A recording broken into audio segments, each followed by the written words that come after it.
Hi, I'm Stephanie Torres from Rutgers University Libraries, and I am reading The Invisible Man by Ralph Ellison.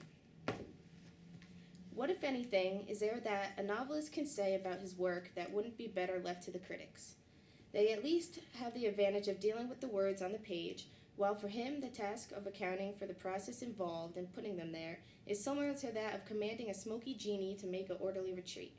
Not simply back into the traditional bottle, but into the ribbon and keys of a by now defunct typewriter.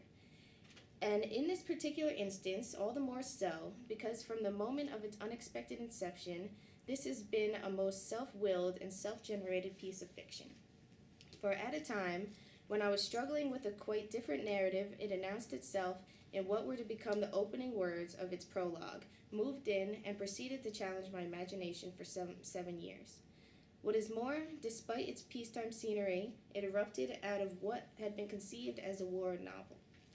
It all began during the summer of 1945 in a barn of Waitsfield, Vermont, where I was on sick leave from its service in the Merchant Marine, and with the war's end, it continued to preoccupy me in various parts of New York in its crowded subways.